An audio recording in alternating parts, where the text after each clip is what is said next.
All right, thank you, Taylor. Hello, everybody. Good afternoon. I'm Grace Rink, Executive Director of the Office of Climate Action, Sustainability, and Resiliency, welcoming you to the July meeting of the Sustainability Advisory Council. And first order of business is to we are welcoming some new members today. And because of that, I would like to start, excuse me, by going around and doing brief introductions. So if you don't mind, what we'll do is we'll go through the SAC members first and then CAS or staff. And if you would, just perhaps in the interest of time, so your name, what committee you're on for the co-chairs, and perhaps the organization or perspective or community that you represent. And briefly, because we do love to do it, a little brief good news is always a great thing. And so I'm going to go to somebody who I know knows how to do that good news. And Naomi, you're right in the center of my screen. So I'm going to go to you first. And then if you wouldn't mind just calling somebody. And if you get stuck or you're not sure who to call in, I'll just jump in for you. Thank you. Thanks, Grace, and good afternoon, everyone. My name is Naomi Amaha. I am the co-chair of the Sustainable Transportation Standing Committee. I work for the Denver Foundation as our Director of Policy. And some good news, I am headed to Winter Park this weekend for the Jazz Fest for the first time, and I'm really excited about that. And I will turn things over to my co-chair, Stuart. Hello, I'm Stuart Anderson with Transportation Solutions. I'm the co-chair, as Naomi mentioned, for the Sustainable Transportation. My good news is I have all my kids home for the summer. So that's a unique thing. I don't know how often that's going to happen in the future, but it's nice to have all of them right now. So I'm going to pass it over to Jason. Hello, good afternoon, everyone. Jason Swan. I am the co-chair alumna on the Environmental Justice Committee, and something good.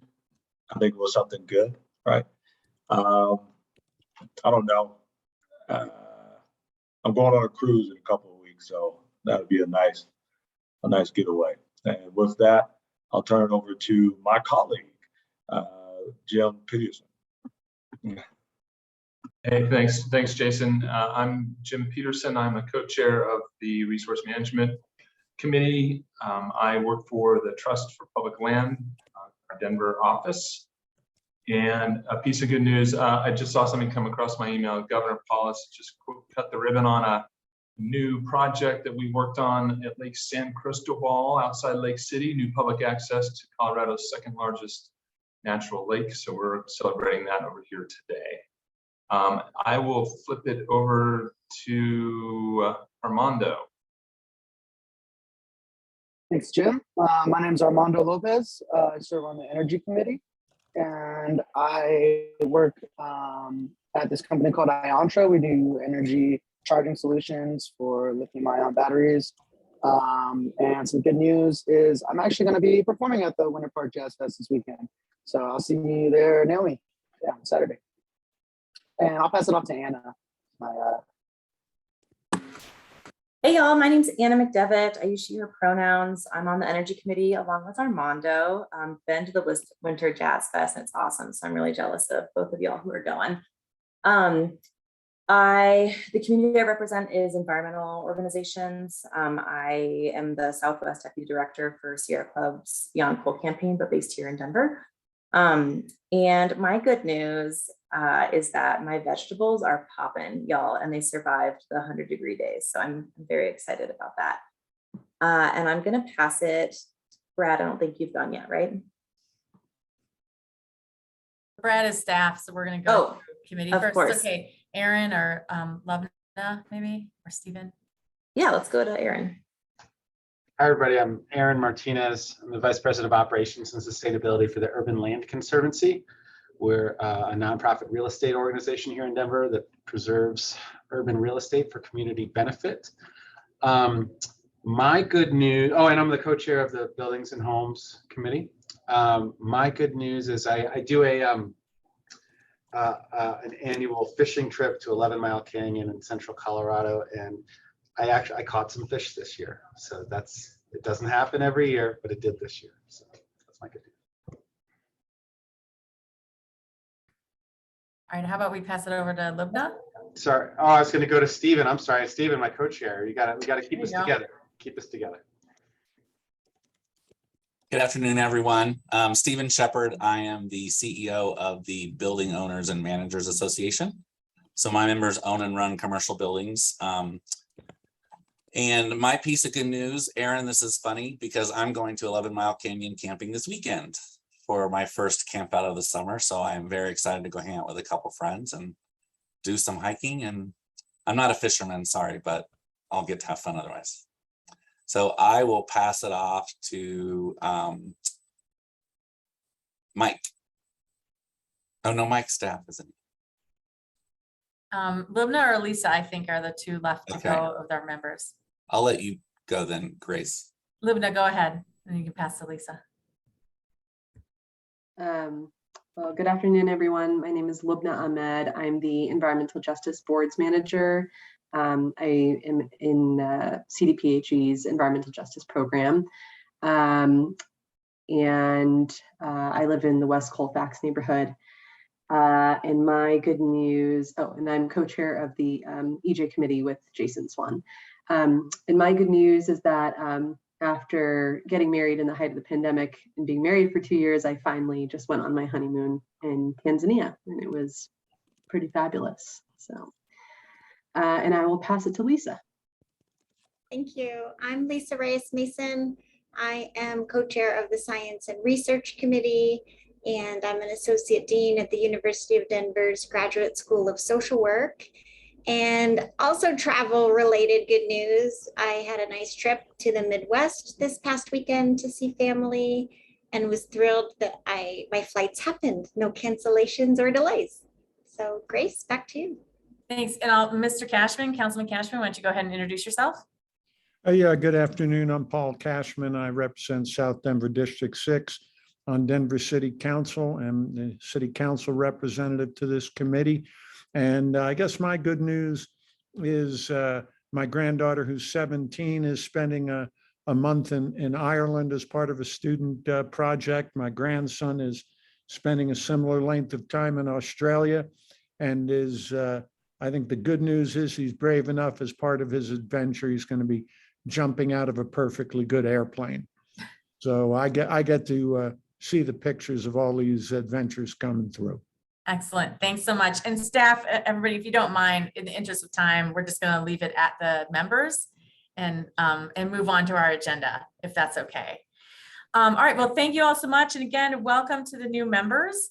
I had hopefully everybody has had a chance to see the agenda. So the next item that we have is we are going to review the bylaws and possibly vote to approve them.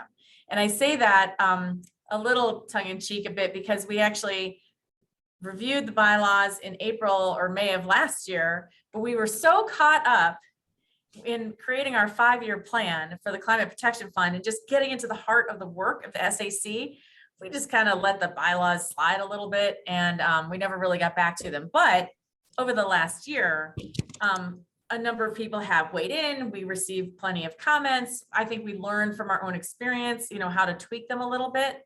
And of course, then we went through the reorganization that created 3 committees out of 2. So with that, I feel pretty good about where the bylaws are. I would like to hear from you, how you're feeling about them. Did you have a chance to discuss them with your committees? Are there any concerns? And do you feel like you could vote to approve those today and then we have them done? So I look for hands going up or anybody jumping in. Excuse interpreter, Miss Grace, just to be Yes. kind, if you can please slow down the speed of the speech, I really appreciate it. Yes, I apologize. Thank you. Thank you. Thank you. Thank you.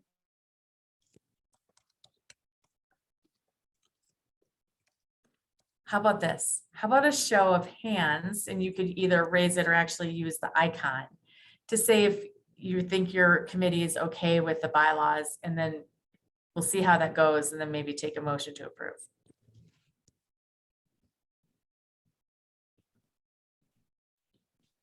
All right, I'm seeing lots of thumbs ups. I'm not a member. I can't make a motion. Would anybody like to make a motion to approve in a second?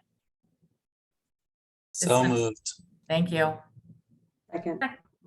All right, so for those voting members who are here, if you would please, I think we can do a voice vote. If you want to take yourselves off mute. All those in favor of approving the bylaws as they are in the Google Drive, please say aye. Aye. Aye. Are there any voter or any, does anyone say nay?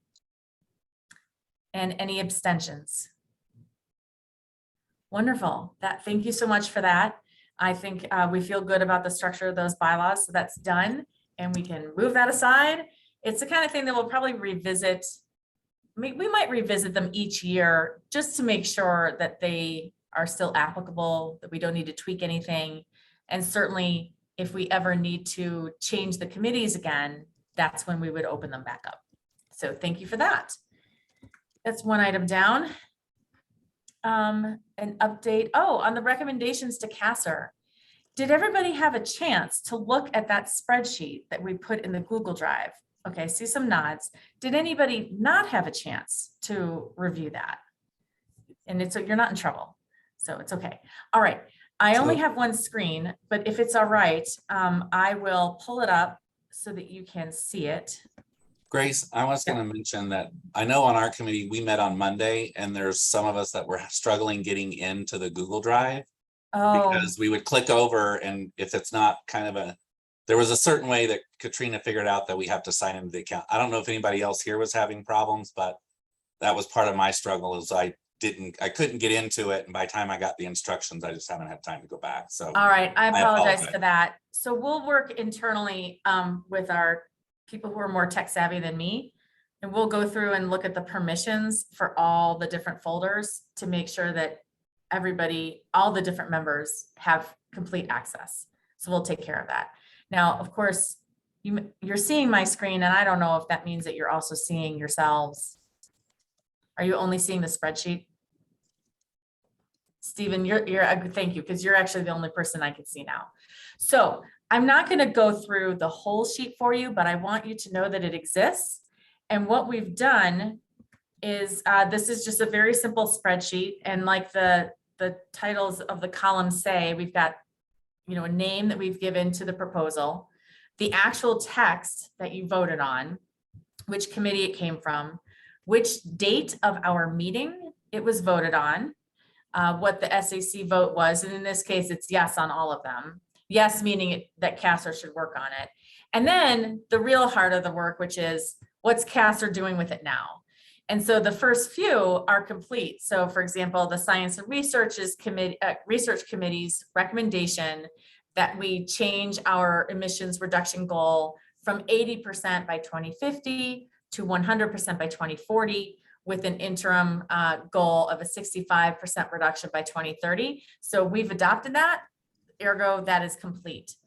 But if you scroll down when you have an opportunity, here's an example from Sustainable Transportation. This was a recommendation to expand the program that brought us the Montbello Connector shuttle, to expand that into other transit desert communities. And so the update here that Mike, who I think is here, is working on it with Dottie. And so there is an agreement for new funding from the Climate Protection Fund to expand that service to another community and also to help continue the Montbello Connector as it is. So the next community hasn't been identified yet, but this is the type of update that we'll continue to give you. Now, I feel a little awkward because I can't see everybody and I can't make my screen much bigger, but maybe by voice, could you tell me, would you like me to go through each of these? Because not everybody has had a chance to review it.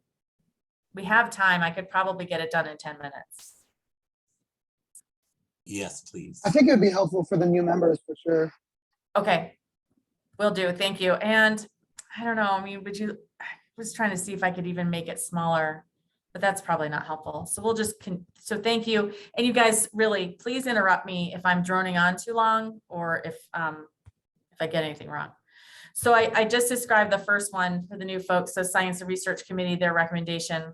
The next one was from the Resource Management Committee, which is one of the committees that was split up and is now best described as the Zero Waste and Circular Economy Committee or Zero Waste Committee. they had endorsed the concept of a pay-as-you-throw program, which you may know has now passed. It actually passed City Council on June 27th. So that one is also considered complete. The next one came from the old CARE-J committee, which is combined or split up to environmental justice and also climate adaptation and resiliency. And this committee recommended that at least CASR for itself should adopt a sustainability by default catering policy. What that means is that when we have events where we order catering, we should ensure that the majority of the food items are vegan. And for example, if there's a menu that people have to choose from, those will be listed first. And then we still are allowed to have meat and dairy in our menus, but they should be minimized. And if there's an opportunity, say, to have a buffet, that the non-meat and dairy items should be offered first, so that your guests have an opportunity to choose those before they go to the meat defaults. So we adopted that. We've only had one event since then, but we did follow this policy. Actually, two events. We had one internal to ourselves, and we had one celebration last November that was more public. So we are doing that ourselves, and hopefully we'll be leading by example for the rest of the city. The next one is one I just mentioned, the expansion of the microtransit service. The Energy Rebate Information Hub. This came from the Energy Committee. And Armando or Anna, you might actually be able to update us on this one. The idea is that our website, the CASR website, should be a one-stop shop for anybody in Denver who's looking for information about financial resources or technical assistance that they can receive for whether it's home energy rebates, the e-bike rebates, rebates from Excel, anything to make their homes or businesses more energy efficient. I know that this is being worked on. Johnny is on leave right now, so he's not here to comment on that. But our communications team, our energy and buildings teams, they're all working on that together. And so I'm staring through the screen where I cannot see anybody. If anyone from those teams wants to comment on that further. Yeah, I can jump in real quick. So the website is sort of undergoing an overhaul right now. What's an overhaul? A refresh. And so we're going team by team to figure out, first of all, we've got data analytics of where people are landing and where they're clicking, and maybe where can we follow their journey to see if we can get them to where they need to go more quickly. So our first step will be to look at the traffic on the website and see how we can better organize the information that's there. And I think that's going to be a really good time to have a conversation as far as what a resource hub might look like specific to energy. So that'll probably happen in the next, I think our energy team is scheduled for late summer, so in August. So we'll have more on next steps to share about that. Great, thanks, Wenna. That's a really helpful update ahead of, we have the Energy Committee meeting, I believe, next week. So thank you. That was new information for us. Great, thanks. All right. The next one was a recommendation from the Sustainable Transportation Committee that CASR should create an incentive program for bike ridership. And it's really about what I guess people are now calling analog bikes. So a regular bike as opposed to our big push on e-bikes. And so that is in process, and Mike is working on it. And he actually expects to have an RFP, request for proposal, to issue this fall. And again, looking through the screen, if Mike or Sam are here and would want to comment on that further. Yeah, no, I think that's pretty much on target, Grace. We're working internally to roll out the RFP, essentially trying out a couple different models. How do we kind of behavioral and economically nudge people to both start riding bikes and ride their bikes more? So really trying to figure out just ways we can leverage small amounts of funding to do that behavioral nudge. Thanks. All right. Next, and I know Brad, it looks like Brad is here. There are three that came through on the same day from the Resource Management Committee, and all about trees and soil health for the most part. So the first was a recommendation that the Department of Parks and Rec should expand their Resiliency Youth Program And what we know about this, this is an example where we don't have control over it, but we are able to provide your endorsement to another agency. And so this has been communicated to that department. They have submitted a budget request to fund the program for next year. And Brad, do you have anything else to add about that? I mean, this is the city's budget process. We'll know more in September about what did or didn't go through. Yeah, totally. Just waiting to see if the program funding is renewed now that the GOCO grant funding has expired, and the cost that is the recommendation of the SAC is to double the program from 5 to 10 youth. Great, thanks, Brad.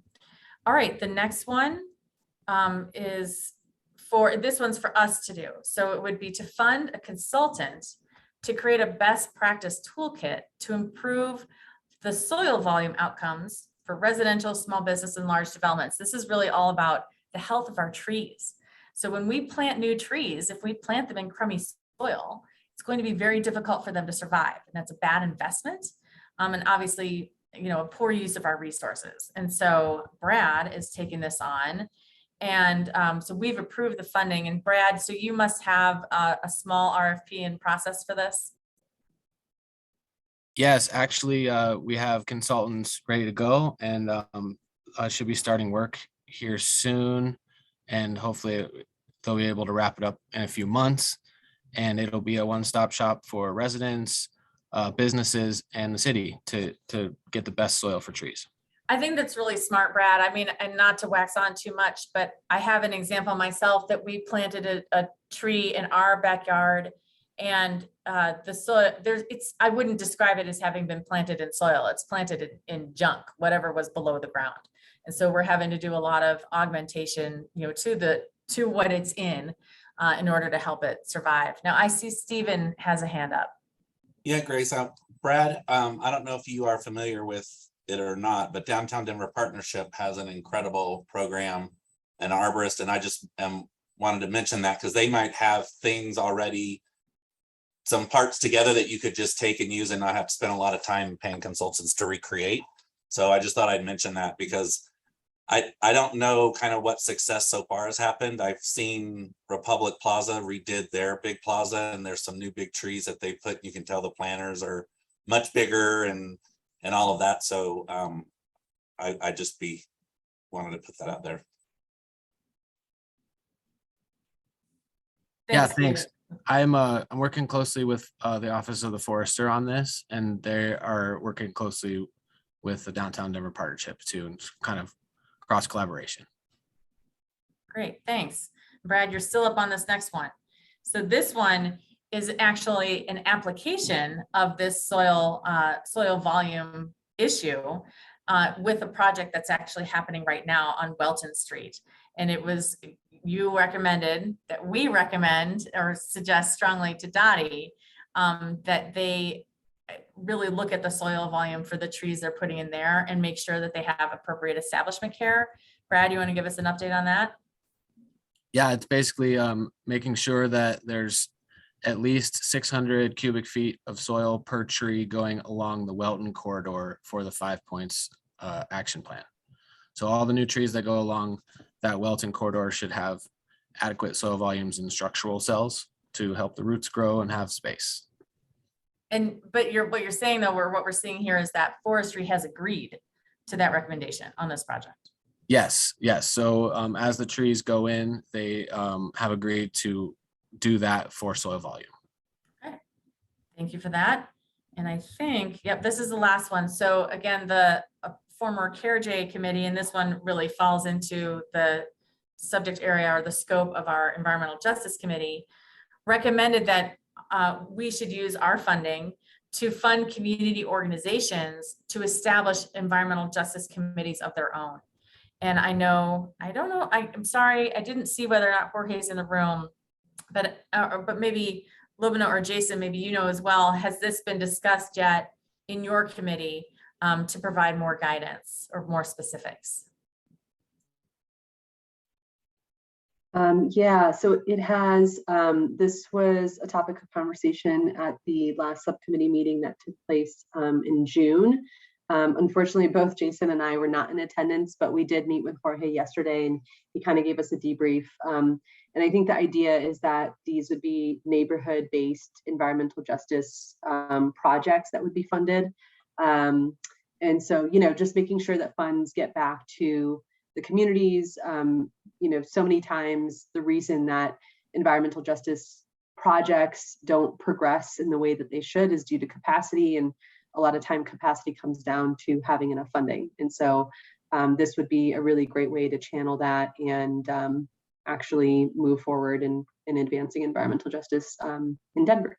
Great. And I think, like our notes say here, Jorge has been leading our effort on what we're calling the rapid assessments that he's doing with community-based organizations in each of our nest neighborhoods. And I think that we really believe a lot of great ideas are going to come out of that process, which I think will dovetail perfectly with this recommendation. So sounds like definitely more to come on this. We'll probably have another update in the next quarterly meeting. So that's all the recommendations that we had to date. But I hope that you will find this tool, this spreadsheet now, which is accessible. We're going to make sure is accessible to everybody. It's something that you can continue to come look at. And we are updating in this. So we don't have a separate document that then we're updating internally and then we move it here. This is it. This is the one, we're all using it. So when we have updates, we'll put that in there, and I'll just make sure this is always on our quarterly meetings so that you continue to be updated. And I'll go ahead and take it down. Does anybody have any other questions about that? And hi, Lori. Well, she was there, now she's frozen, unless I'm frozen. I'm here. Okay, good. Hi, Grace. Sorry to be late. That's okay.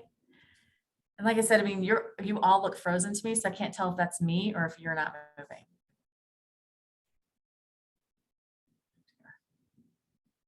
Oh, there, I see Stephen waving. Okay, so it looks like no questions about that. I will say that I have not been keeping up with the chat. So if there are anything other than telling me to slow down, if there's ever any comments or questions, let me know. All right, so let me check back on our agenda. The annual report. We produced our first annual report, which really was required because of the Climate Protection Fund ordinance requires us to issue an annual report. So we did, but somewhere in the process, we decided, you know what, this doesn't capture all the work that our office does, and it might be confusing to people if we don't also include that. So we have now made it our collective annual report. And so we were really excited to see everything that we do in one place. And so I'll ask again, did everybody have a chance to look at that?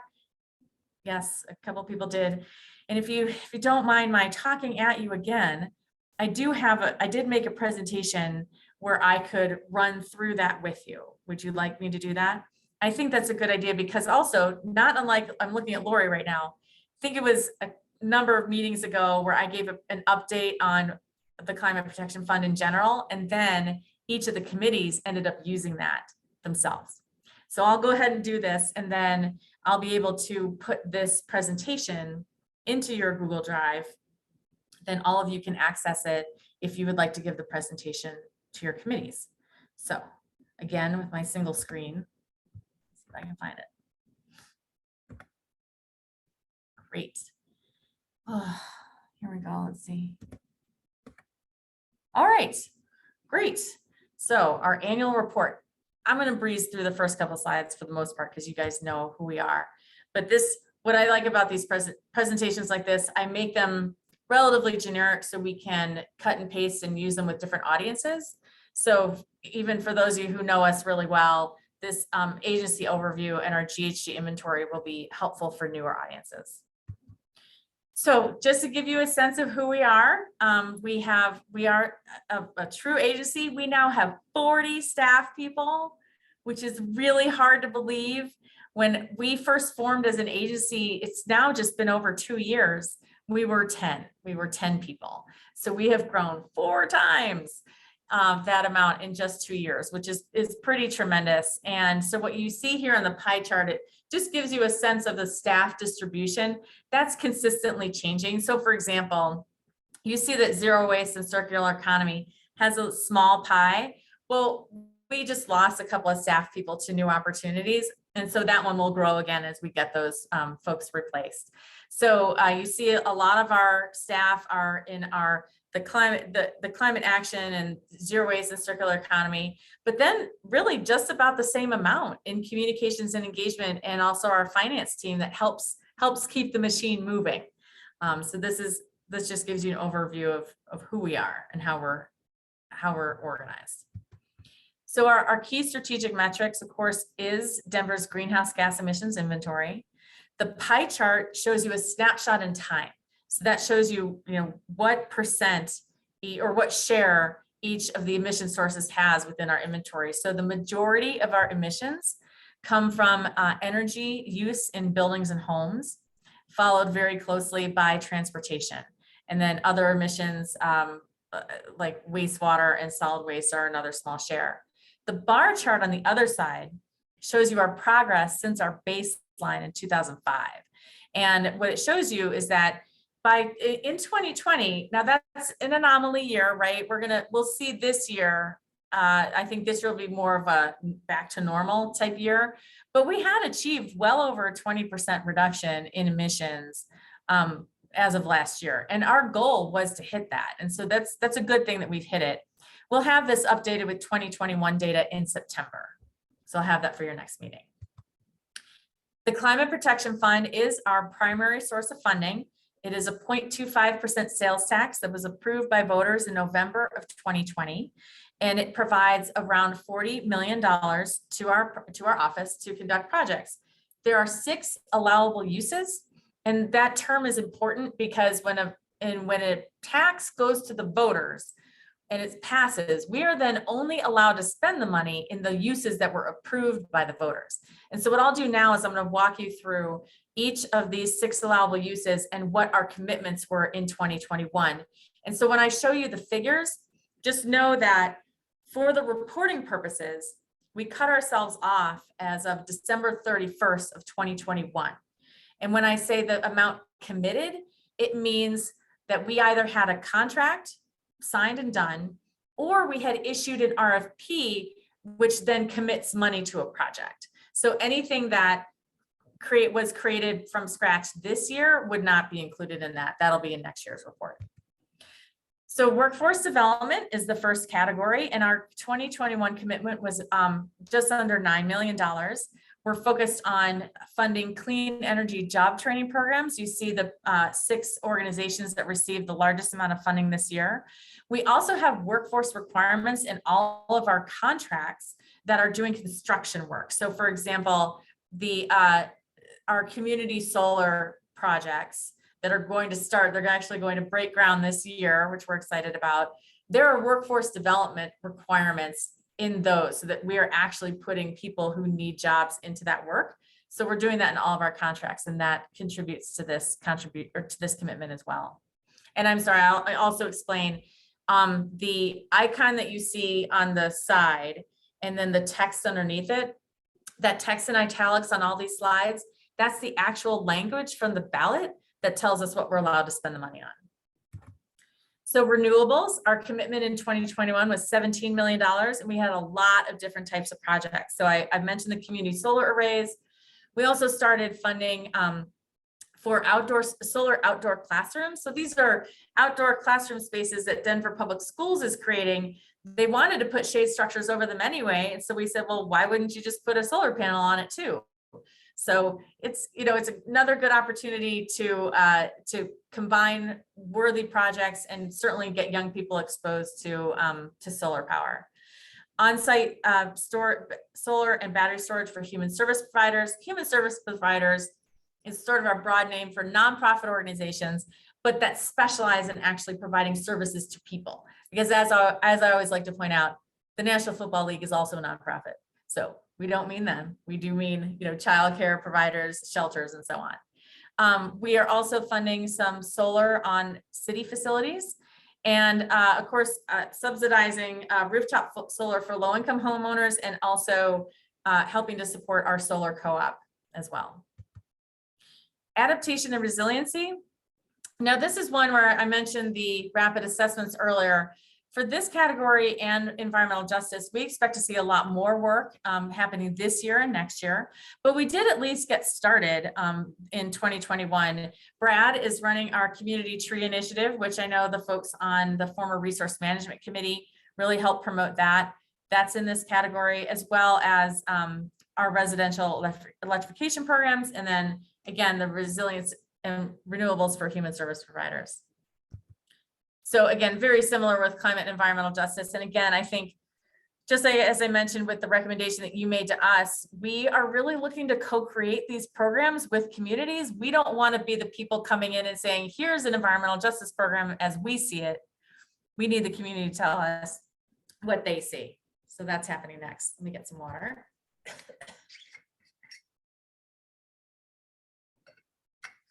I'm looking now at Mike and Sam. They have a lot going on under sustainable mobility. Hang on. So our commitment in 2021 was $11 million, spread across a number of really, really creative programs. And I think, I can't see you all, but I imagine a show of hands. I hope all of you know about our e-bike rebates. They've been very popular. It's very exciting, a little too popular perhaps on Monday, but we're getting through it. And the e-bike libraries for essential workers was actually one of the first projects that we got out, and we're really proud of that one too. So Mike and Sam and their team, they're just doing a really great job finding creative ways to scale up sustainable mobility when they don't have, you know, DOTI level money, right? I mean, this climate protection fund can only do so much in transportation, but I think what we're demonstrating is that we can do a lot with a relatively small amount of money that is very impactful for the people who are able to engage with these programs. Wait a second. Hang on, my slide's not moving. There we go. The last category is buildings and homes, and our 2021 commitment was $9.5 million. One of our biggest marquee investments was helping to pay for the steam to electric conversion for the Forum Apartments, which is owned by the Colorado Coalition for the Homeless. There are 120 buildings on the steam loop system downtown. We think that this will be inspirational to other building owners who are looking to get off of the steam system. And through this program, we're really going to be able to demonstrate that that technology works right now in today's market, that you can electrify the end uses of these buildings that don't already have that, rather than running a natural gas line to the building, which would be, you know, a forever change in their energy system. And of course, hopefully, along with the e-bike rebates, you've also heard about the home energy rebates that are part of the same program, which have also proven to be incredibly popular. You know, one's home furnace doesn't die every day, but every day somebody's does. And so the fact that we are able to provide this incentive, which layers on top of Excel's incentives, is really helping to move the market to get people to think about an air source heat pump rather than a natural gas like for like replacement. And now I've spoken with a couple of the companies who do this work, and they've just been thrilled and overwhelmed to see the response. And it really is changing their own business model, that they are now planning for the fall. They are sourcing more of that equipment because they know we're going to come out with more rebates. And so they know the customers are going to be asking for that equipment. And that's the type of transformational change that we're looking for. Okay, and then finally, we are at our equity mandate. So in case anybody doesn't know, the ordinance that created the fund requires that we endeavor, right, which really means to try, to spend at least 50% of the dollars, as it says here, with a strong lens toward equity, race, and social justice. But we don't look at the word endeavor, right? We just say this is a mandate. This is something that we need to do. And we see that 50% as a floor, not a ceiling. And so it really is great to show that all these commitments combined in 2021, 63% of those dollars met that climate and equity commitment. This chart's going to continue to change over time, but we are watching it. with every single new project that we come out with. We do an analysis to say, how is this going to impact our commitment to equity? And we need to be honest about it. Not every project does, right? So a good example of that would be the solar or electrification for city buildings. I mean, we're looking at something like that for the Webb Municipal Building in the future. You know, yes, it's a city building. Yes, it serves all the people, but we can't say that it has an equity component in the way that is intended by this ordinance. So we would be honest about it and say it's still worth doing, but it doesn't contribute to the equity requirement. Whereas if we were to do solar or an electrification project, say at a rec center that does serve an under-resourced population, maybe that type of project would contribute. So we're really pleased with this first year result. All that being said, if we say, but wait, there's more. So the Climate Protection Fund is not the only thing that we do. And there is work in our scope that doesn't fall under the CPF. And one big category of that is our Zero Waste and Circular Economy, which is going to be our new name going forward for the old Resource Management Division. Because now that we have really split off Climate Adaptation and Resiliency, which is where natural resources is going to be housed. Now these folks can really just focus in on, let's get our waste as close to zero as we can. Let's really focus on circular economy issues and policies and priorities. So this is just an example of some of the work that we do under this category. We have programs and we run pilot projects like the Bring Your Own Bag program and Skip the Stuff. Both of those are ordinances. And we've got staff working with, our cup is just one example of trying to work with a vendor who does something more creative and has reuse potential at a large scale, but try to pilot it and see how it might work in Denver. Under studies, that's another big thing that we do there, because we first have to figure out what should our policies be. A big one that we're hoping to start this year is to do our first consumption emissions inventory. And that will really capture so much better what consumption does to our emissions inventory, which is a very different way of calculating than the way we calculate emissions for solid waste in our inventory right now. And I see Lori nodding, and I think that will just be, it gets us closer to reality on what the emissions of our waste really are. And then I'll end here on communications and engagement. This is a team that, and I know Wynn is here, they're really raising our profile in Denver, and that's what we want. Like we are a city agency, we're the government. We are not always a trusted messenger. We need to get out into the community to where people are. We need to hear from them. We need to listen. We need to share what it is that we do so that we know that they know that we're here. And so this is just a lot of what that team is doing, and whether it's by managing our website, as when it was discussing earlier, our social media, which they have grown tremendously since Wynn and Chelsea got started on that. Media management, certainly earned media, as well as selling our, or promoting our stories, not selling, but promoting them to the local press. But again, all of our programs too, actually getting out into communities and talking with people, like what Jorge's doing with rapid assessments. Another colleague, Berenice, is doing a significant amount of outreach with the Energized Denver program. And we're getting ready to launch our Promotora program with a number of community-based organizations as well. So that is, I believe that's my last slide. So that is the summary of that you would also find in our annual report. And I'm open to questions or comments. Anything anybody wants to say about that summary?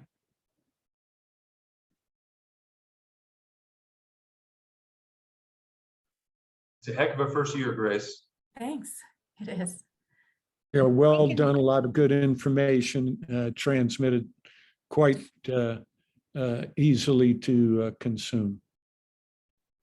Thank you. Yes, thank you, sir. That's also not something that governments always do really well, is make things digestible. Absolutely. So we're right. working on that. And I do think bringing some of this back to our committees is really useful, because they're pretty hungry for the big picture, as well as being down in the trenches trying to get things done. So my group's meeting on Friday. I guess this video would be ready by then. Yeah, and I can give you the presentation and you can run through it with whatever time you have available. I think I might like your recording, but we'll figure it out. Certainly. Great, thanks. Any other comments or questions? Yes, Lisa. Thanks, Grace. This is great. And of course, I love, and I think so many of us, probably all of us, share the view about the floor, not the ceiling, with the equity investment. And if my question is answered in the report, please just send me there and I will read more. I was curious about if you can pull the curtain back a little bit more about how that, I'm sure it's complicated, but how that equity value, like in some of the tables in the report, gets determined, that would be great. Yes, and we do have a brief description of our methodology, but I could summarize it by generally saying this. We look at who the program serves, the program or project, and where it's located. And so an example of that would be the community tree planting program. So the community tree program is only going to be taking place in specific nest neighborhoods. So location-wise, that means that it contributes to that equity requirement. Also in that, let me give you, so there's that example, but then let's compare that to the community solar program. Community solar, that's a big one. It's a big investment, millions upon millions of dollars. Now, most of the money for community solar will go to the construction, right? It's the purchasing of the panels and actually, getting everything constructed. So within that, there is a workforce requirement. About at least 10 to 15% of the total budget will go to the people who are actually enrolled in workforce development programs who are doing the work. So that portion of the budget will contribute to that equity goal, but not the total budget. And another example within that is, of all the solar that's going to be produced, about between 30 and 40% of that will go directly to low-income households. Part of it will be through Denver Housing Authority. So they're a subscriber. And so that obviously the people who they serve are low-income households, but more directly, families in need can go to Denver Public Schools and enroll in as a subscriber to our system through that financial assistance program. So the value of their subscriptions also contributes to the equity mandate. So if you look at the total, 20-year budget of $26 million, probably I think we attributed between 30 and 40% of that value to the equity mandate. And we can actually show, I believe that the report table has the exact amount for each one of our contracts, how much we are saying it contributes. And you'll see some of them it's 100%. In other cases, it's only a portion. Naomi, I see your hand up. Yes, I was just curious, and you touched on it a little bit around the work that your team's doing with like community engagement. There's just so much good stuff happening. Is there thoughts around a long-term awareness campaign for like the broader public, just especially as we think about the recent Supreme Court decision and really needed to see state and local action? Just how do we elevate how these tax dollars are really being put to work in community and the impacts it's having? And I know that like with the e-bike program, there's been so much great press. So just thinking like, how do you build off of that to talk about all the amazing work that's happening?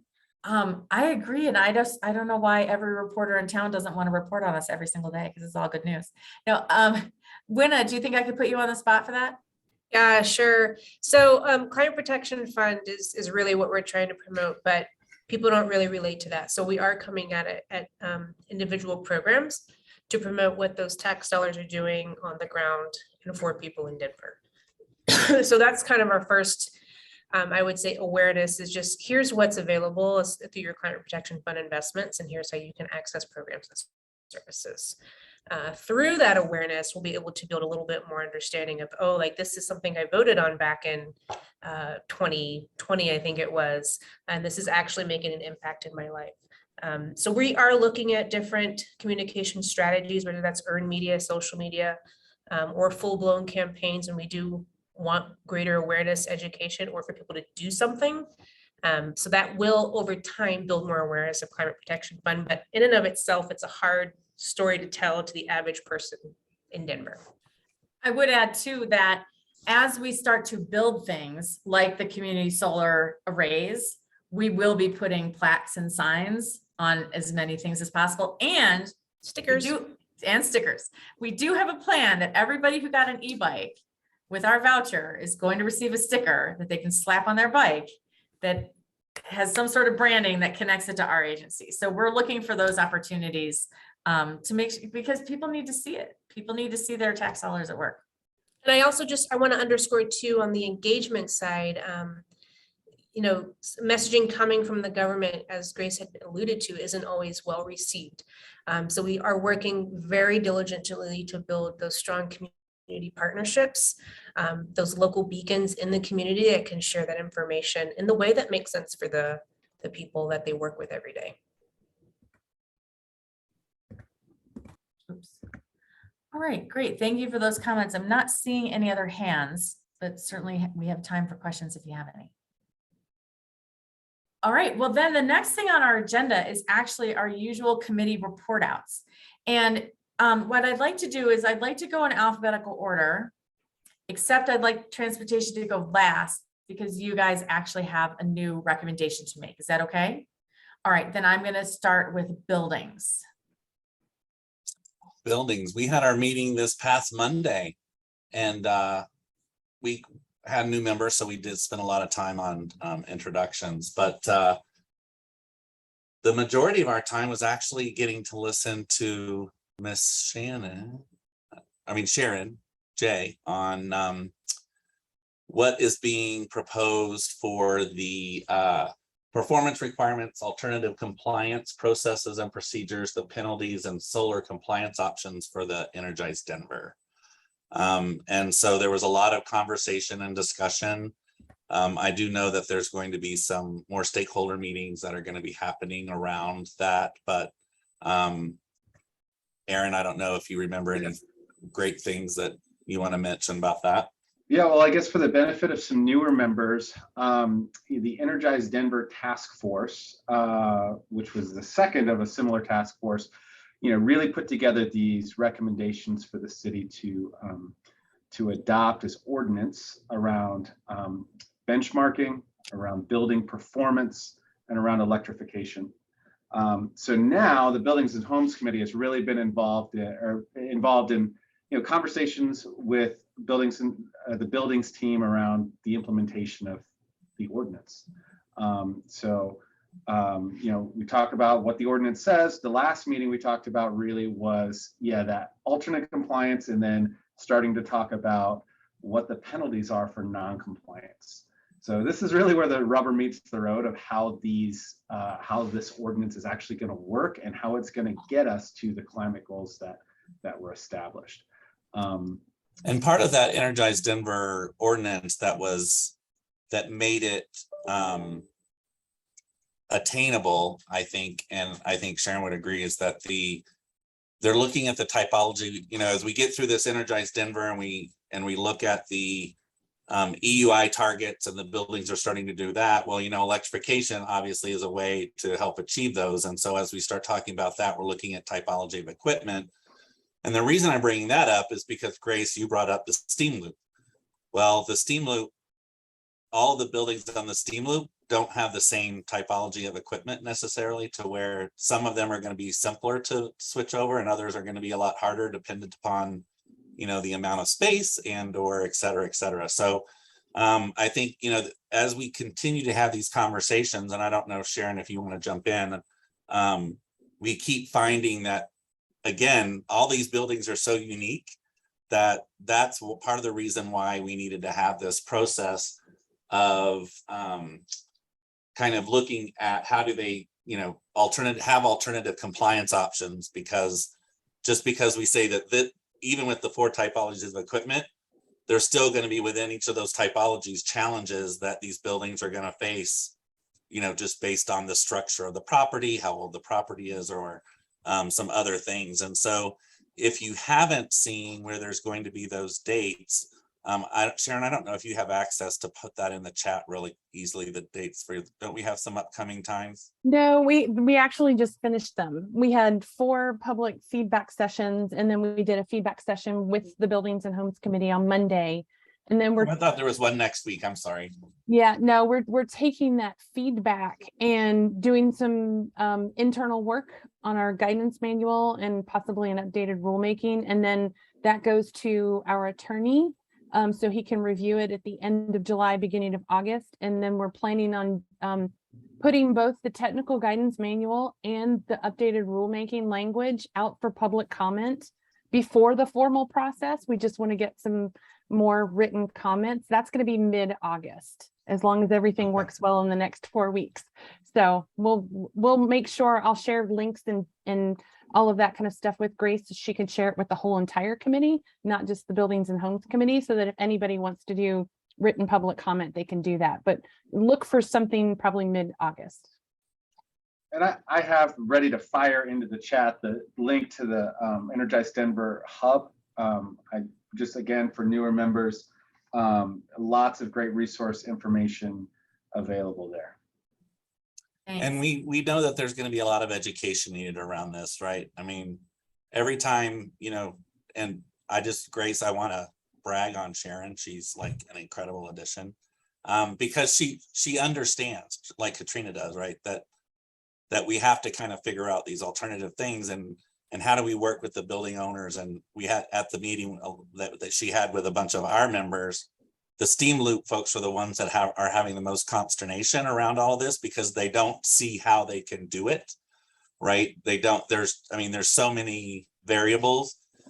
And so, you know, it made Sharon kind of go back, her and her team are re-looking at that. And, you know, and realizing that we're probably going to have to look at steam loop as a totally separate lens from everything else, because it is this unique piece, but it's so expensive right now for people to be on steam. You know, they increased the rates over 2 years of almost cent in 2019. So I just wanted to kind of put that out there. And then Energized Denver awards are out, or submissions. So call for submissions is out. So I'll find that and I'll put that in the chat. So if you know people that have been doing some great things that should be recognized for that, this is a great way to do that, and be recognized within the industry for that. Thanks. And then one other thing I would just want to bring up for everybody is not just in our Buildings and Homes meeting this past Monday, but also conversations going around under-resourced buildings and communities, and the big focus to help you know, building owners and communities, under-resourced communities that are going to be struggling to comply. A lot of effort has been made to target and help educate and provide resource and subsidy to help meet those goals as well. So that those conversations are also quite frequent right now as well. And our next meeting's in person, and we're going to start a little bit more focus on the homes part of our committee, and let Sharon and the buildings kind of try to figure out their way with everything that's already kind of coming down on that side. So the homes is going to be the next piece. So start looking for some stuff to probably come through here around some of that. All right, buildings always has a lot going on. Any questions for the Buildings Committee, Buildings and Homes?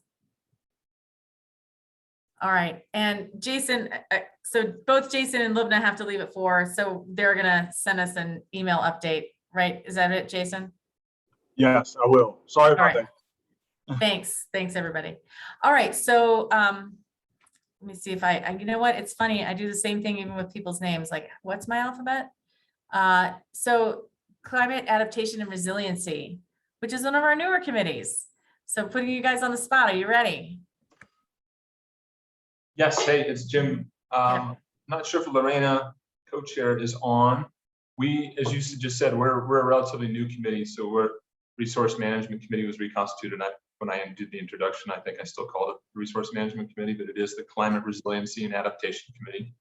And so we're really working now just to get the new members, about 50% of which are new, up to speed on the committee, CASR, and establishing some committee priorities. So we're building up our agenda for our first meeting that isn't just spent with basic introductions, will be at the end of this month on the 25th.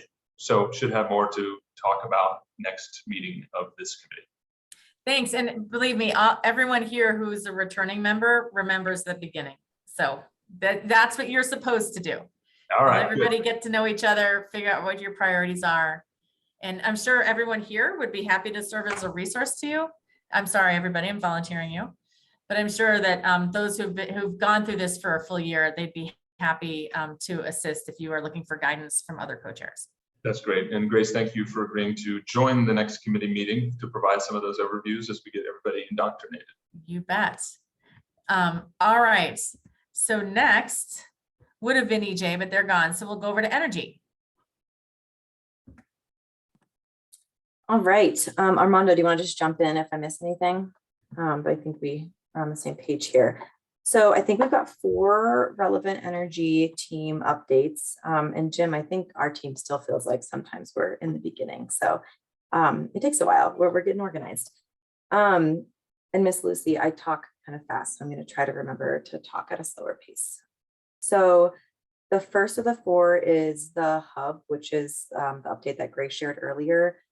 So we'll plan to talk about that at our next meeting. It came up as a question in our last meeting as far as like, where is it at in the process? And specifically, one of the things that came up is ensuring that there's attention to the component of the proposal that proposes a two-way street for feedback for community members. So not only is the hub a place where community members can go to learn how they as a resident or a commercial customer can take advantage of the city's programs to help decarbonize the community, but also that there's a place for those community members to make notes about what might be missing there or ways that the programs don't quite work for them as a constituent in the community or whatever that is. So we've had a conversation about that at our last couple of meetings.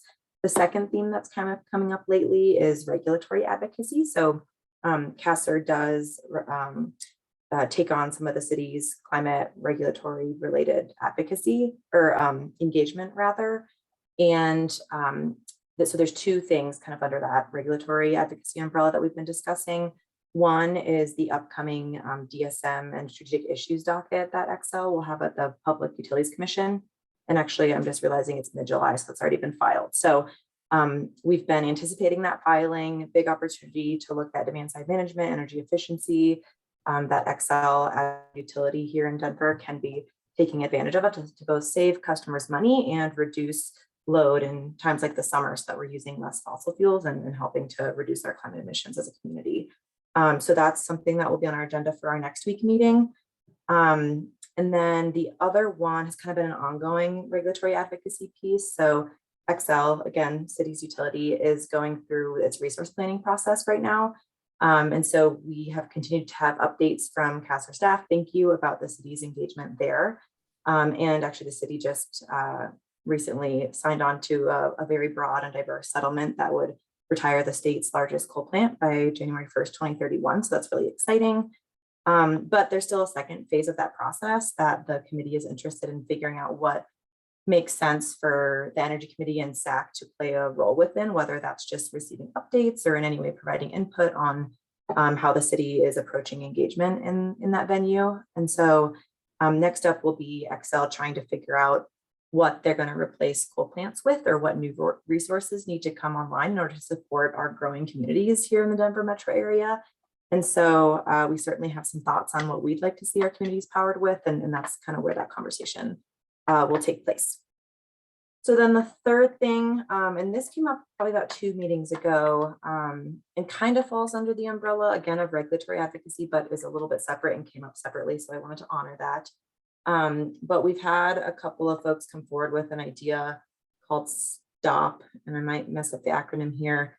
Stop the Offending Power Plants is the acronym, and it's a concept looking at community engagement around the 2 gas plants that are here in Denver that are owned by or operated by Xcel Energy, and what role they might be playing in getting in front of the city's ability to meet its 100% renewable energy goals by 2030, and then also acknowledging the role that those gas plants are playing in Denver's nest communities and as environmental justice offenders, right? So Specifically, the thing that came up is that the Arapahoe Gas Plant, which is over in Sun Valley and College View, which the area within 3 miles of that gas plant is, it's almost 50% BIPOC, which is a lot higher than the state average, by the way, which is about 30%, right? It's also has a higher percentage of low income individuals who live there, higher instances of asthma and other health and cardiac related conditions. But the lease for that gas plant that Xcel has is up in 2023. And so having a conversation about what does the community really want to happen with that? Does the community around that gas plant want it to stay there?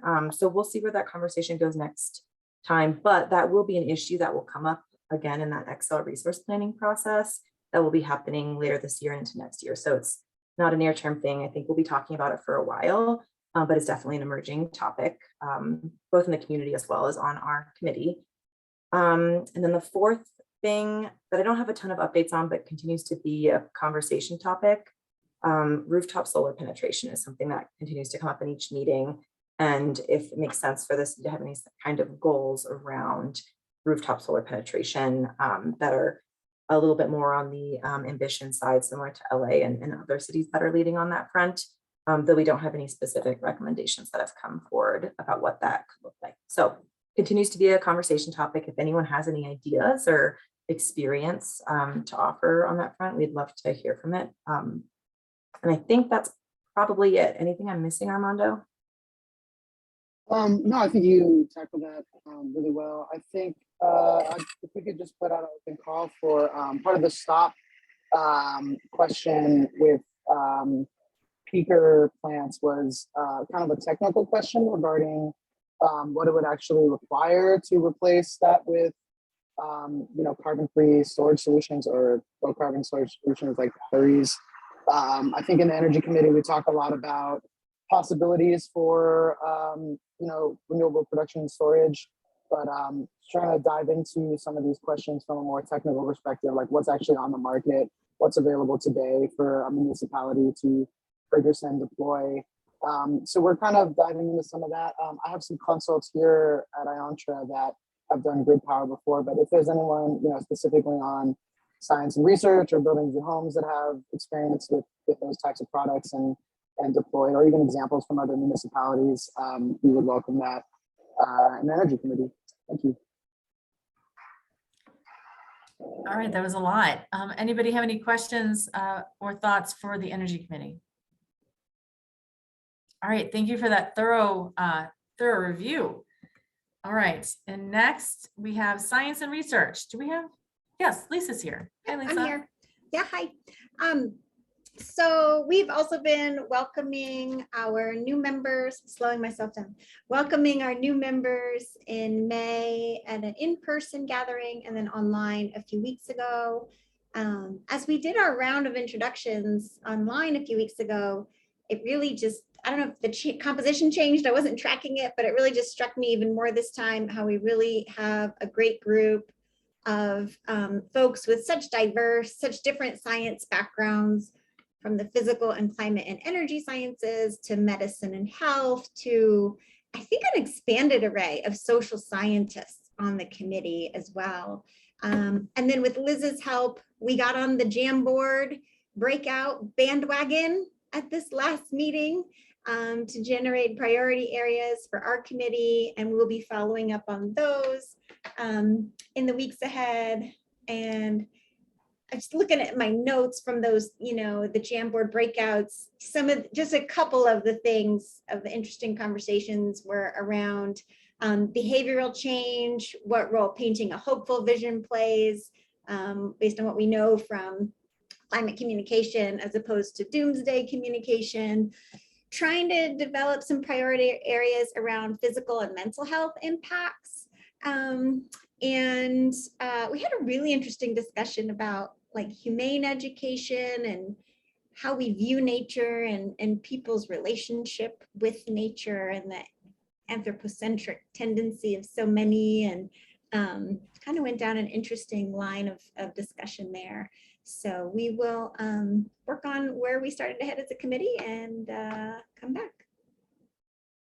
Thanks. You're right that you have a lot of new perspectives this year, which should be really interesting. Yeah. Very interesting mix. Thank you. Any questions for science and research? All right, and now I think is where I deviate from the alphabet. So we're going over to zero waste first before transportation. So Lori and Ash. Looking to see if Ash is here. I'm here. Yep. Sorry, my computer's camera is not working. So Oh, Ash, would you like to start, Ash, or do you want me to? Sure, I'm Okay, happy good. to do that.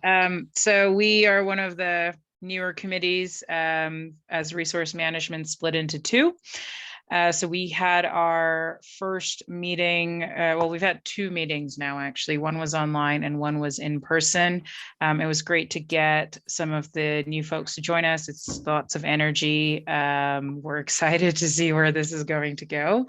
A big win for us, of course, has been the artist formerly known as Pay As You Throw, now known as Expanded Waste Services. So our last meeting was very much focused on, it was right before the vote. So it was very focused on getting everybody on the page, on the same page, seeing who could go in person to help speak, who could write letters of support. So that was a big focus of ours for the last two meetings. Going forward, what we're working on, similar to what we did with resource management, is we've got a few different ideas and thoughts that people would like to pursue. So we're again using the idea of subcommittees. We've got two this time, one focused on waste and waste specific issues, and they're going to look at a lot of things. They wanted to look at infrastructure, they wanted to look at waste diversion, reducing waste at the source, and they're also going to be looking at other initiatives that are on the ballot and looking at what we as a committee can help support drive that forward.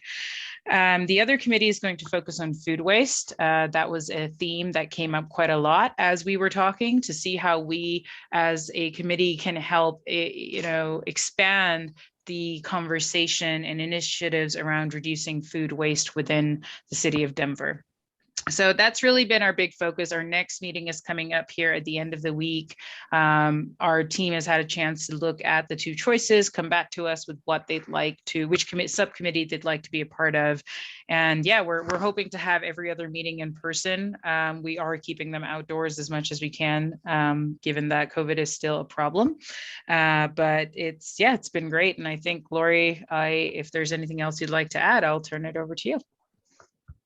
That was a great summary. I will say we were really glad we had our last meeting in the park, because we had someone come down positive the next morning and nobody else got it. So sometimes you think you're being overly cautious and then it pays off. So we're going to keep trying to do that. What I would add, this time we have such an amazing depth of experience on our committee.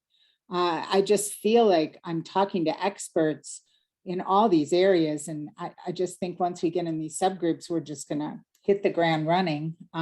They were pretty surprised, because really our first real meeting, we were activists trying to work on how as individuals we could really activate on the expanded waste services. And I do need to say a big thanks to our councilman who's in attendance here for his support of that measure. It was quite a night and went on, and Grace was there supporting providing a lot of information, but I think that's a real big change for Denver, and our committee is very grateful. And I think I'll leave it at that. Okay, great. Thank you so much. Any questions or comments for the Zero Waste Committee? All right. Oh, go ahead, Stephen. Sorry, Grace. I know that the city, and forgive me, the current waste pickup is all under Dottie, right? Correct. And it will remain so. Right. Okay. So I know in 2019, we were having conversations. They had hired a consultant, and we're starting to look at creating a citywide ordinance similar to Austin, which is where I moved from, actually. And so then COVID hit, and we had, conversations with them, and a lot of our buildings have been recycling for 20 years. So on the commercial side, we're not too concerned about those conversations. Then they kind of left, and the last I'd heard, they were having a lot of conversations with multifamily. So I'm just curious if the committee has had any connection in with that kind of anything that was going on prior to COVID, or, I don't know where the city is kind of in that department in kind of revamping some of that, because we do have concerns about the ballot initiative, and I know the city does as well.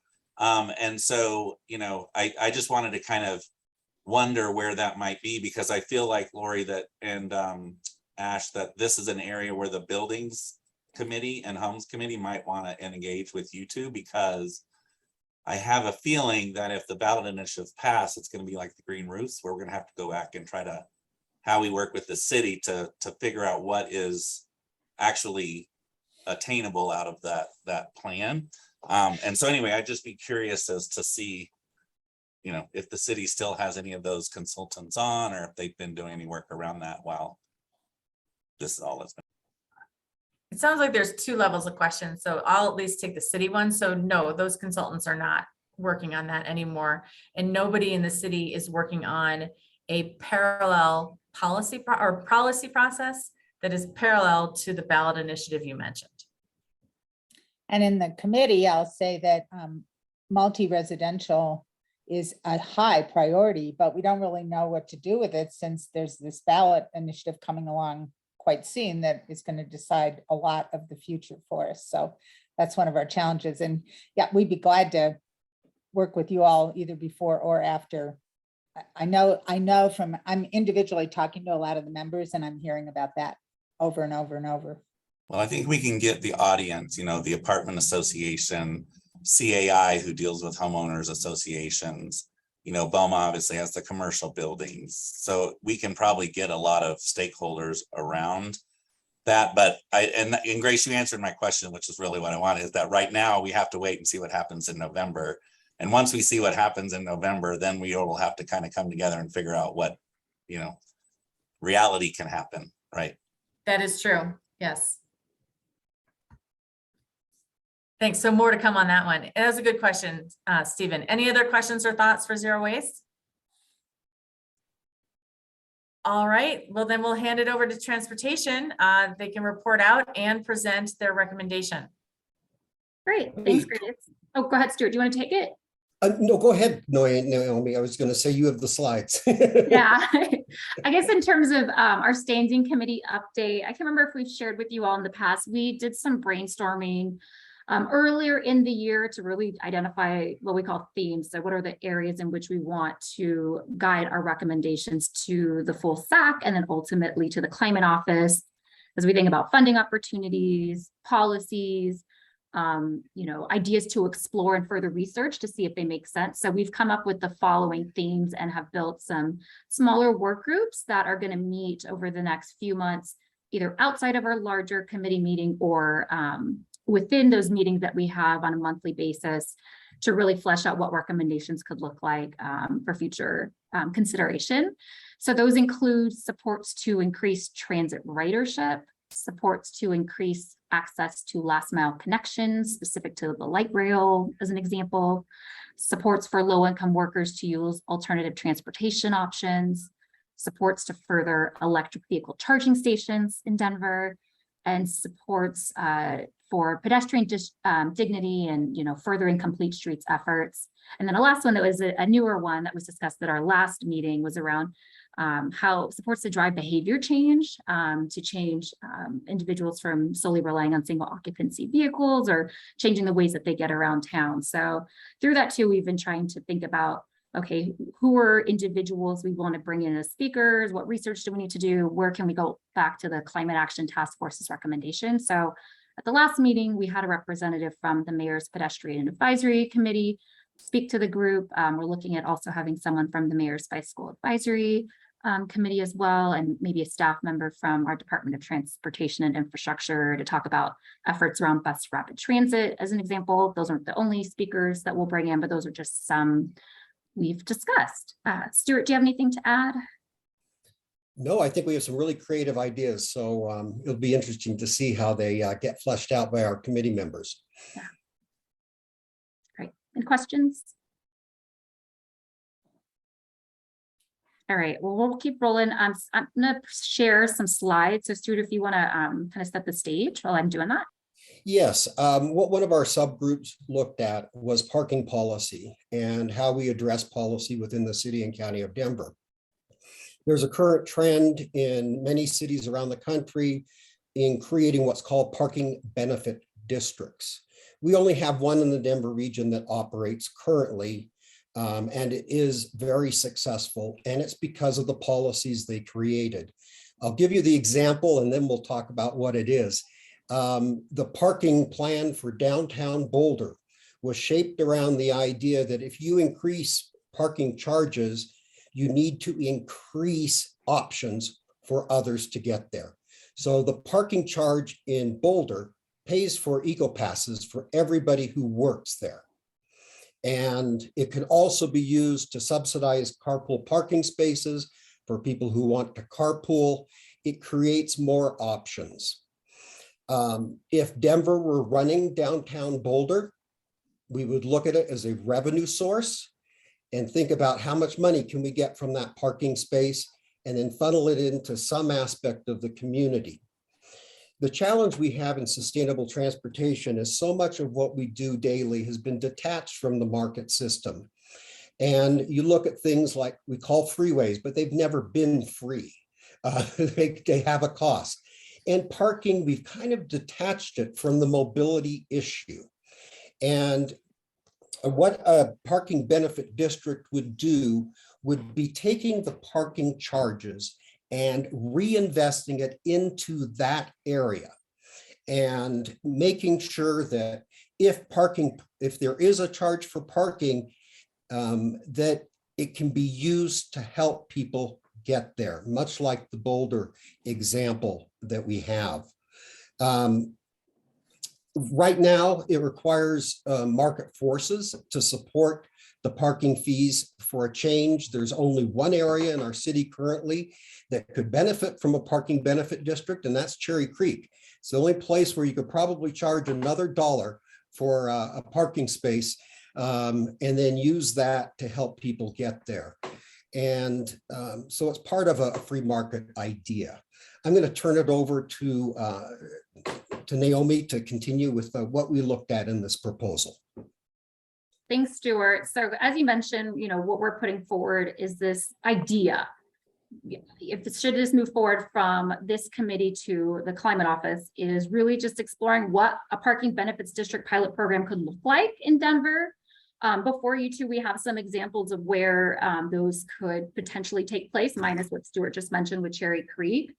We had a lot of discussion around examples of where this is working, and we also recognize every city is unique. So really trying to understand what could work for Denver, what could really benefit further investment in our multimodal infrastructure in these areas that typically have a lot of people that are visiting. So this is the formal kind of definition of what we're looking at. Stuart really spoke to it, I think, in a great way, but it's really trying to reinvest the money that is being spent towards parking in these areas. There's a lot of examples two before you, and Stuart, feel free to expand as well. We've had some conversations with the city of Austin around a specific area that they looked at around the UT area, so University of Texas at Austin. And they've set up particular areas where the parking revenue, as you mentioned, is reinvested in their efforts to further sidewalks and other pedestrian supports to support people that don't necessarily want to use their vehicles. He also mentioned it's a poor graphic, but where it's outlined in Boulder. We've seen efforts in San Diego, I think Old Town Pasadena, Houston, efforts in San Francisco. So again, recognizing Denver is its own entity, but there's a lot of examples and with cities looking at this and really adopting this as another space to invest in their multimodal efforts. Oh, go ahead. Let me just add one item, a little bit grumbly. I know that for folks, we all have had a great success on January 1st with Denver's parking policy. First time we started to think about parking in a way other than just creating general revenue. But what we did in making our step forward was a half a step. And we took a quarter of the parking revenue and it goes back into transportation citywide. So you take the Boulder example, it would be like charging parking in downtown Boulder, but using that revenue to subsidize transit in East Boulder. it doesn't help the people in that particular area with their mobility needs. So we want to tie the two together and bring in local control. An area like Cherry Creek is concerned about having on-street parking for customers and helping get employees into buildings where it can be cheaper, but it doesn't work that way currently. And so it creates a complicated decision-making process for individuals. So we really feel that if we want to be a progressive city and moving forward, we need to look at parking as a component of access and the revenue from parking as a way to complement and grow access into that area. Our particular group that was looking at this was thinking about the Colfax corridor and what it'd be like when it gets narrowed down to one lane each direction and when there is BRT. And when retail comes back, it wouldn't make sense today. There's not a whole lot of retail and there isn't a whole lot of parking demand, but someday parking will be a premium. And we would like to see that revenue be reinvested into that area for the people who are trying to get there. Thanks, Stuart. Through a lot of our discussions over the months too, we just wanted to elevate some of the considerations that were really important for our committee to make sure are included, should this move forward from this entity to the climate office around, really having discussions and talking to community about equity concerns, recognizing, potential increases in parking costs.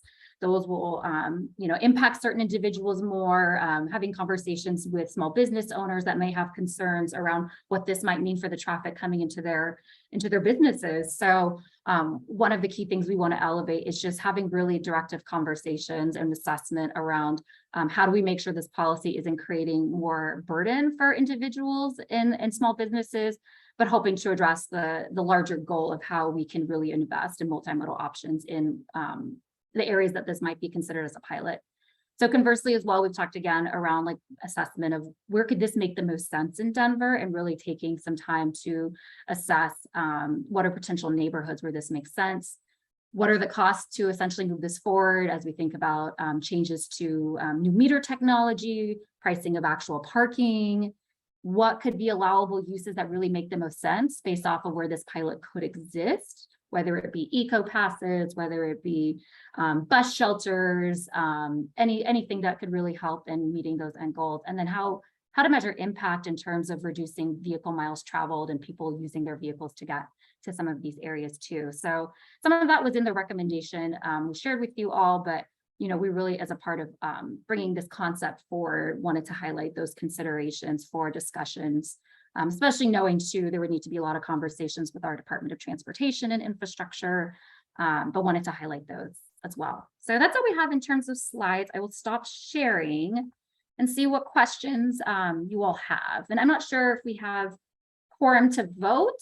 Not the greatest at math, but just wanted to get reactions and have a conversation with you all.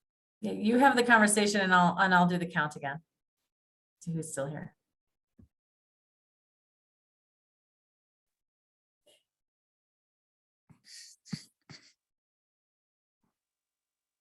I guess I had a question. When I read about it, I couldn't quite figure out how it tied to, you sort of our core mission, but the way you've explained it, you're saying that it could be formulated such that it has a lot of benefits, and you're asking that the Department of Transportation investigate it. Yes. Yes. It's a policy that we would like the city to consider, which is to return the revenue to the area where the parking charge occurs.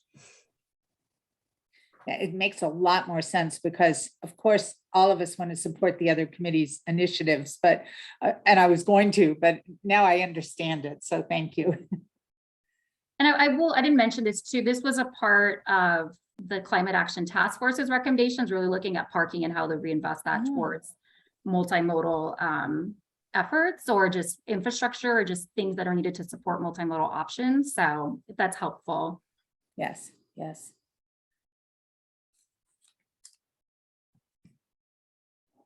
Mike, Sam, or Lashida, do you have any comments? You're also part of our group. Thank you, Lashida, for being here today. Of course I have comments, but I think you've heard most of them already, Stuart. So it's not, mine haven't changed. I still don't think that this is a good use of time or energy, and I don't think it's going to be equitable. And I don't think that we've, you know, it's not something that I favor. It's not something that I think, I feel like it's an attempt to make cars harder to drive. And I don't see the greenhouse gases measurement in here. And I also feel like the efforts that are already on the table for this particular area for East Colfax have already been under consideration extensively with the BRT that's coming along. There's already going to be extensive challenges. And I'm super concerned that the impact on small businesses has absolutely been set aside.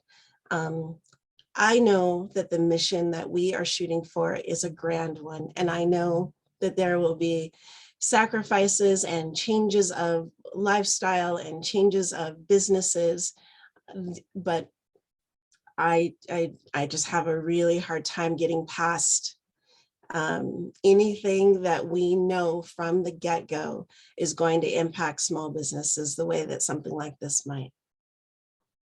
Thank you, Lashita. I think, you know, for preparing for this conversation too, we really want to make it clear we want to elevate exploration of this idea in terms of, does it make sense? How could this work? But also, could it make the most sense? Especially given some of the things that you've outlined too. We want to be very transparent with that and understanding like what our role is as our committee in relation to this body and then the climate office too. So I just want to share that as well. You know, it's always interesting when you have a SAC member, a SAC committee member who's also a member of a subcommittee who doesn't agree with the subcommittee is presenting, but here I am. We're glad to have you, Lashita. It is a valid concern. And I think largely the concern is the charge on parking. Yeah, so maybe Stuart and Naomi and Lashita, can you tell us maybe a little more about the conversation you had at the committee and what other dissent there may have been and how the committee came to, it sounds like maybe it was consensus -1, because it doesn't sound like Lashita would have been on the consensus side. So maybe what other considerations did you think about before bringing this recommendation? At first, we looked at adding a parking charge on top of it. And so Cherry Creek could support another $1 an hour if they wanted to, just based on the market demand. Nowhere else could handle that. Part of it is rethinking the current policy and maybe getting the funding, that the quarter of that funding that goes towards alternative transportation citywide and focusing it on the area where they're experiencing the increase. It gives more choices. It's part of that market-based system that you balance it together. And I know that there are plenty of concerns, but man, we have one of the best case examples in the country up in Boulder. It has done everything from increase the economic vitality of that area, making it more accessible for customers, getting as many of the employees on the bus as are interested. It really has been a win-win-win across the board. Whereas in Denver, we've only looked at it from the revenue perspective.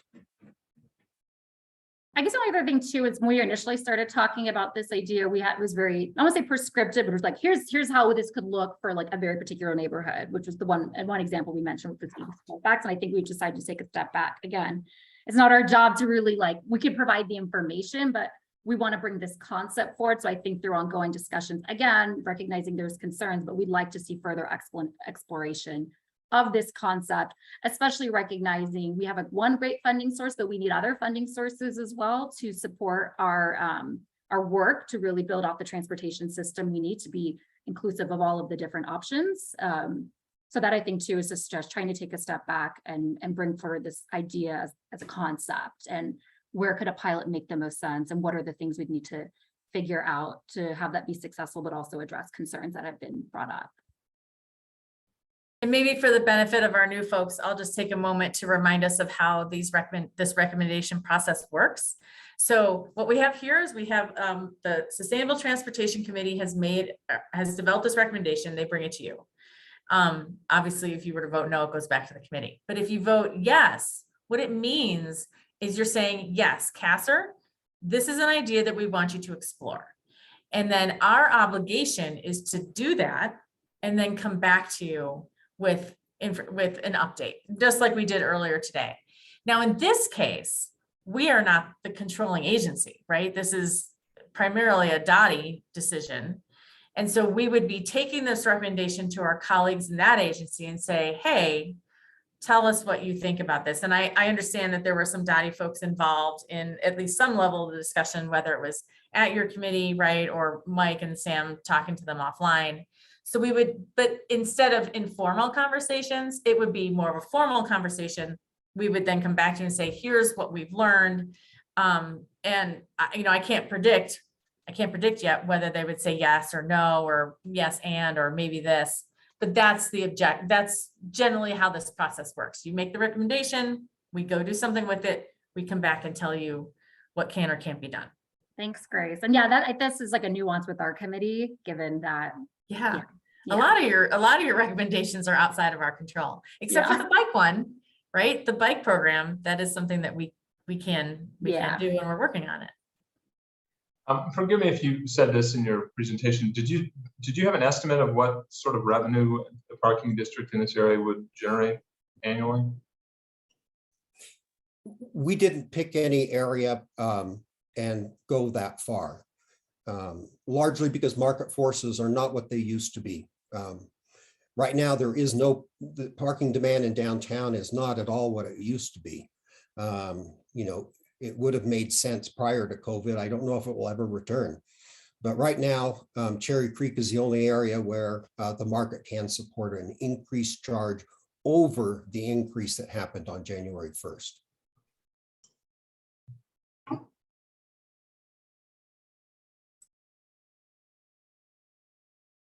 But I imagine, Grace, this would be part of the investigation that DOTI would do. You would look at what the revenue would look like. I don't have access to that data, but the city has that, DOTI has it.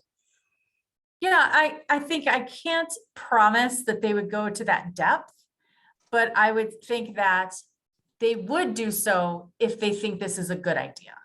If they agree this is something that they would want to work on, then yes, they would do that cost examination. But if they were to take a look at this and disagree earlier in the process, they would not go that far.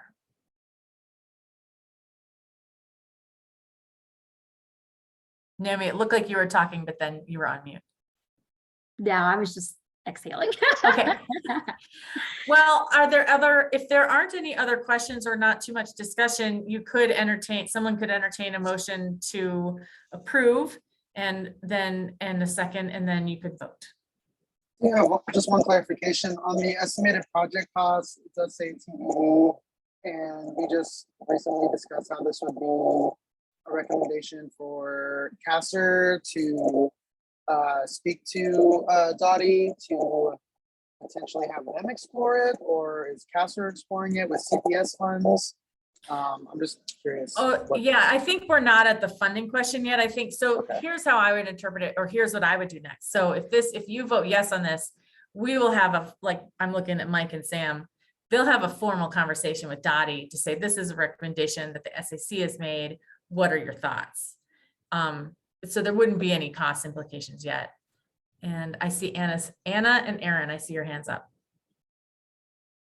Hey, thanks. I'm just looking at the language in the proposal, and I wonder if it would make, because I'm hearing some of the concerns, but I'm also really hearing some of the benefits here. And so I kind of wonder if, we're still getting this, what is the language of our proposals and recommendations and the template, it's still coming together, right? And so I wonder if it's worth thinking about just slightly changing some of the language in here, as far as instead of Denver needs to establish parking benefit districts, Denver should explore the benefits of establishing parking benefits. And then, to the main concern that I think we heard about small business considerations, the recommendation does say identify equity in small business considerations, but we could further define what that should look like, right? Like there needs to be clear stakeholder outreach, or there should be a stakeholder table at some point. I don't know. Those are just things that I'm wondering if would make this conversation go more smoothly for a vote or even after a vote. I think we'd be open to that. I know because we've done votes as well over email once there's been initial discussion within this space. So if that is helpful for folks, I think we can definitely do that. Aaron, did you put your hand down? I did, because Anna basically hit point for point what I was going to say. Is there some Cool. way to really beef up? Because I'm really sensitive to Lashida's concerns about equity and also about small business along the corridor or wherever it would land. So. Okay. Thank you. All right, I see Ash's hand up.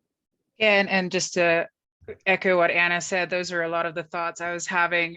One thing also is, in that identification of how we'd like these, were we to get these funds from the parking benefits, how they're going to help small businesses is, having those guidelines is really important, because it could just be redirected towards more parking lots. And that's kind of away from the message we want to go. And then just coming on to that, the greenhouse gas emission piece. So that's really what I think. I mean, I think this has opportunity, but I think the language needs to be a bit more aligned around the climate goals that and the equity goals that we would like to achieve as a committee and as a city. I would like to see a lot stronger language in that answer to the question about how this actually helps underserved communities and how this actually helps communities of color, because the answer that's currently there simply restates how many people there are of color and how many people there are in the underserved community, saying that 19% of the people of color do not drive cars, but that leaves 80% of them that do. And it does not answer the question how a parking benefit district is going to help these communities. It simply restates that there are people that need the help. It doesn't answer the question, right? And I think, I would need to see that there's thought into, I'm sorry, but Boulder didn't make it easier for their communities of color when they implemented that district.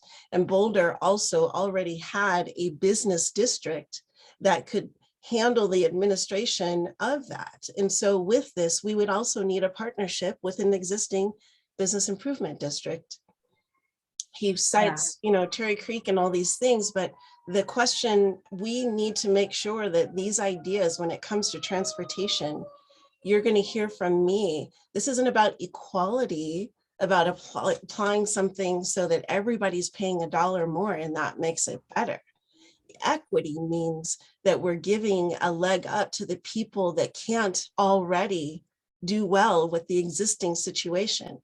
And that question was not answered out of the committee. And they've heard this from me already before. You guys get to hear it now, right? So this question, this lens of equity is so critical as we move through, especially with transportation. I may be preaching to the choir, I'm new here, but it's, I don't see how we've addressed that, even with the 5 times that we've talked about this in the Transportation Committee. We haven't figured out how this program or this suggestion of a transit district is going to help communities of color or be equitable. Let me just try to respond partly on that. The parking charge exists already, and the money doesn't go back to the area.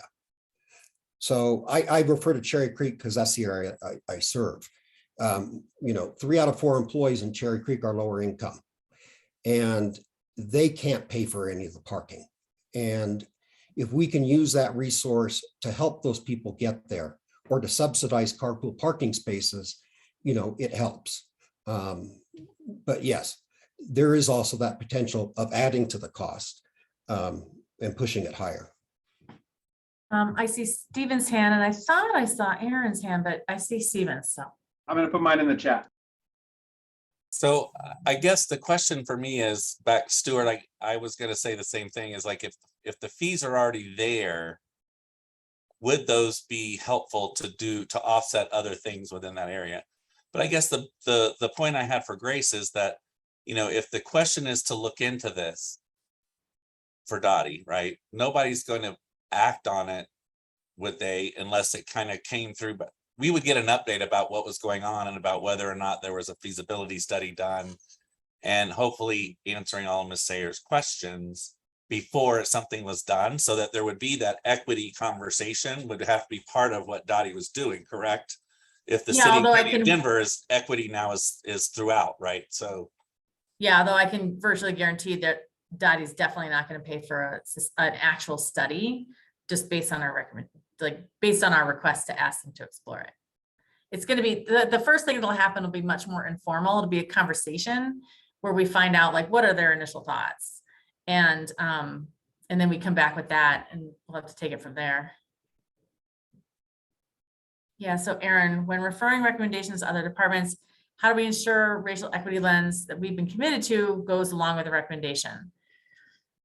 I mean, I hate to put Sam or Mike on the spot, but it's a nuanced conversation that we would have to ask them to have that conversation with us, is the way I would put it. We would not come back to you without that consideration. Now, whether or not we leave that solely in Dottie's hands, or if we have that conversation, if we bring up those issues so that it's part of the discussion, that's more likely how it might happen. Lori, I see your hand up. I was just going to suggest that maybe Naomi and Stuart take this conversation and make the language more specific per Anna's recommendation and a few others, and send it out for an email vote. I mean, I support it, but I'd like to have that language tied to, as much as we can, particularly the use of the funds, you know, what we are hoping the funds would be used for. And we can do electronic votes. We actually did that. Did we do that with the pay as you throw, Lori? Yes, we did, Yeah. because we had the equity issue on it and had to There was address that, it. but it was also because your committee had just met. Your committee had just met right before our quarterly meeting, so you didn't have a lot of time to. And I work didn't on have all that. the answers. Yeah, okay. Well, now, do you want to is that a formal motion, or Naomi and Stuart, do you just want to go ahead and consider that out loud? Yeah, I think we are supportive of coming back to you all based off of the conversation, and then putting something out over email. And I see a lot of nods on that, so. Great. All right, And so when include Lashida. when you have that, go ahead and send it to me, and then I will send it out to everybody along with, we only did one electronic vote before. I will have to get the technology better this time, but I could send that out to everybody then with an electronic vote option. Yeah. No rush. You just get it to us when you're ready.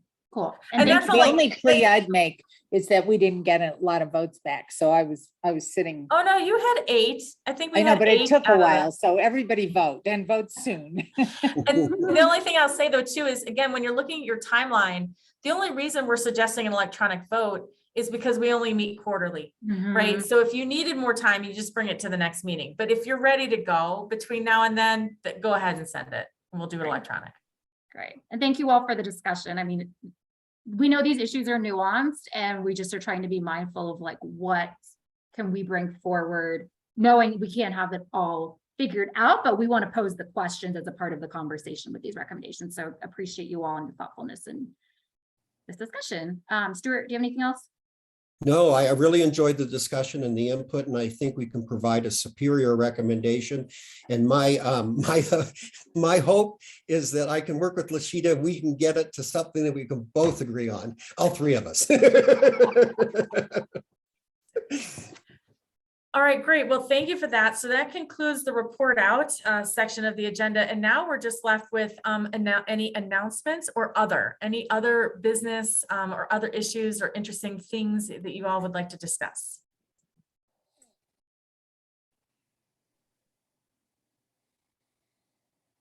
All right, and it's okay that I'm seeing none.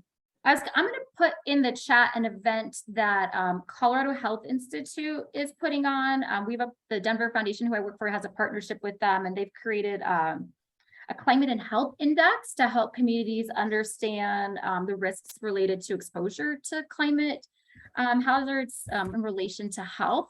We've commissioned a report through them, and they're going to be going through that and the index and tools they've created. So that's July 21st at 8 a.m. It's early. You can have it over coffee, but wanted to share that with you all. And I just wondered if we could consider meeting in person at some point. It's been a long time. Oh, I've lost my screen. You're right, it has. And that is something for us to discuss as a group. I think there's obviously a lot of benefits to meeting in person. Now, what we just have to figure out the technology challenge, because we do like to make this meeting available for I believe we're live. Are we live streaming? Does anyone can tell me if we're live? I don't know if we're live streaming and or this recording. Yes, we are. When nodding. Yeah, so that just it means not meeting at a park, because I don't think we have that capability yet. So it's worth considering. Now, we do have our dates on the calendar. So people have them in advance. So maybe we just have to, I can take that up with everybody and maybe do some polling to see if there's one of our dates coming up that would work. And I see both Stephen and Mr. Cashman have your hands up. So Grace, if the city and county, I know we're having our committee meeting in person in July, and Katrina is going to be using one of the city county spaces. I do have members, however, that have larger conference areas, most of them with the technology that we could still have the Zoom going on, which would allow us to spread out in the room if that made people more comfortable. So if you feel like that, if everybody wants to do it and it's, not doing it outside, doing it inside is kind of that fear, but if we could kind of distance from each other a little bit, I'm happy to work with you on trying to find a space we can do that. Thank you very much. Mr. Cashman. Oh, your hand went away.